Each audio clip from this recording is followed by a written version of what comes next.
ہر طرف پوری دنیا میں مسلمانوں کو گاجر مولی کی طرح کاٹا جا رہا ہے۔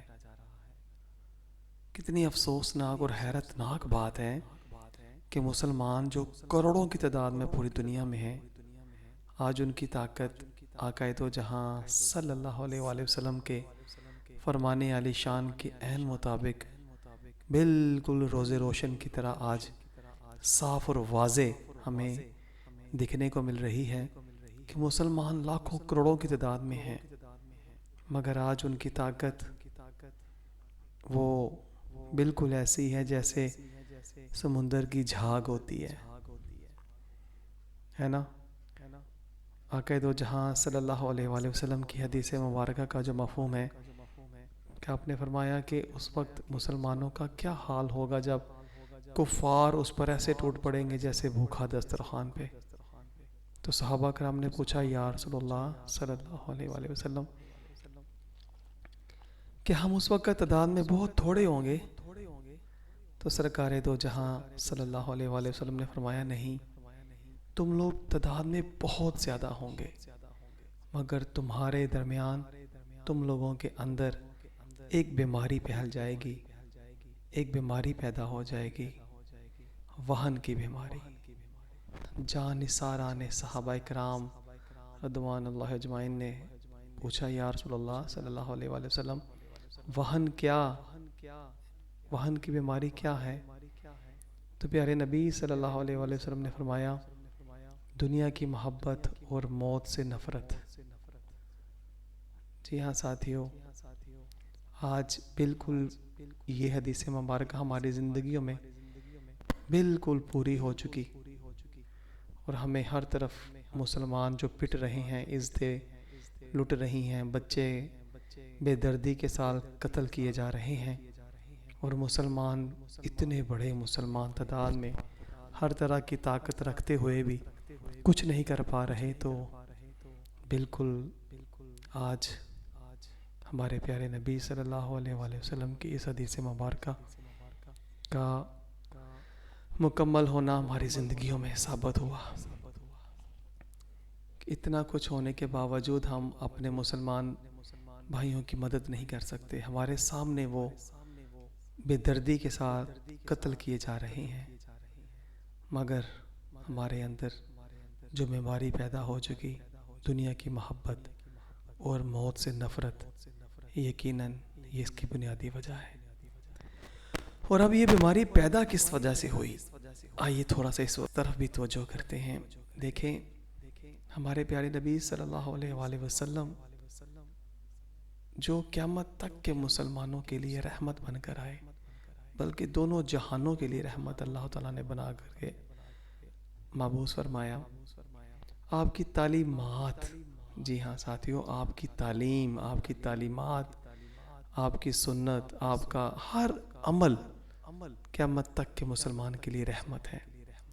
اب ہم دامن مصطفیٰ کو چھوڑ کے، آپ کی اداؤں کو چھوڑ کے، آپ کی سنت تعلیم کو چھوڑ کے، آپ کی ہر مطلب جو آپ نے سبحان اللہ تعالی ہمیں کرنے کا حکم فرمایا، اس کو پس پشت ڈال کے جب ہم اپنی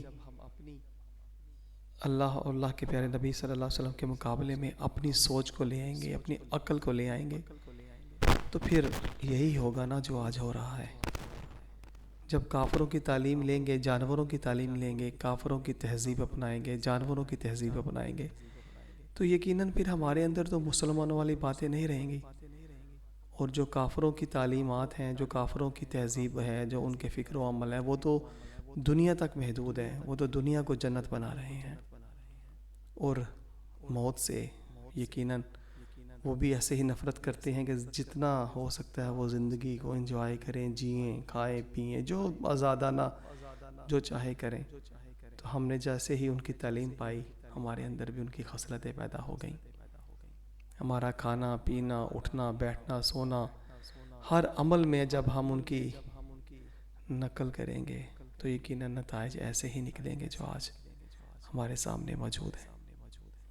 تو ساتھیوں، اللہ تعالیٰ سے دعا کریں کہ اللہ کریم ہمیں اس فتنے سے بچا لے جو یہود و نصارہ نے امت مسلمہ پہ بپا کر رکھا ہے اپنی تعلیم کے ذریعے. ہم اپنے بچوں کو واپس دین کی طرف لے کر کے آئیں، بچیوں کو گھروں میں واپس لے کے آئیں اور انہیں سیدہ فاطمۃ الزہرا رضی اللہ تعالیٰ عنہ کی سیرت پہ عمل کرنے والا بنائیں. یقیناً اس کے علاوہ ہمارے پاس اور کوئی حل ہے ہی نہیں. بیکار سمجھ کے جنہیں بجھا دیا تو نے، وہی چراغ جلیں گے تو روشنی ہوگی. جب تک یہ تمام معاملہ ہم کریں گے نہیں اس معاشرے میں، دور حاضر میں، اس جو میں کام آپ کو کہہ رہا ہوں یہ جہاد سے کم نہیں، تو اس کے بغیر ہم بھول جائیں کہ ہماری آنے والی نسلوں میں بھی اسلام باقی رہے گا. تو یہ ضروری ہے کہ ہم اپنے بچوں کو دین سکھائیں، کیونکہ دین ضابطہ حیات ہے، دستور حیات ہے. آپ اپنے بچوں کو صرف دین سکھا دیں، باقی سب کچھ انہیں دین سکھا دے گا. یہ دنیا کی محبت، چاہت، دولت، شہرت، عزت، یہ سب کچھ دھوکہ فریب اور اس کے سوا کچھ بھی نہیں ہے. ہم صبح سے شام تک مارے مارے پھرتے ہیں تو چند ٹکوں کی خاطر کہ اپنی زندگیوں کو بہترین سے بہترین بنا لیں، مگر حقیقت میں ہم لوگ ایسا کچھ بھی نہیں کر پاتے. کیوں؟ وہ اس وجہ سے کہ ہمارے ہر عمل سے برکت اٹھ گئی ہے، ہمارے ہر کام سے وہ چیزیں جو اسلام کی روشن تعلیمات کے ساتھ جڑی ہوتی ہیں ان لوگوں کو ہم نے قتل کر کے کافروں کی تہذیب، فکر اور ان کے عمل کو اپنا کر کے اپنی زندگیوں کو شب و روز گزارنے میں مصروف عمل ہر بندہ آج دکھائی دیتا ہے. بہت دل دکھتا ہے، یقین کریں اتنی عزتیں مسلمانوں کی روز لٹ رہی ہیں اسکولوں، کالجوں، یونیورسٹیوں میں، فیکٹریوں، کارخانوں میں، دفاتر میں، مگر مسلمان ٹس سے مس نہیں ہو رہا. حکمران یقیناً یہ تمام جتنا بھی آج کفر پھیل رہا ہے یہ حاکم وقت کی وجہ سے ہے.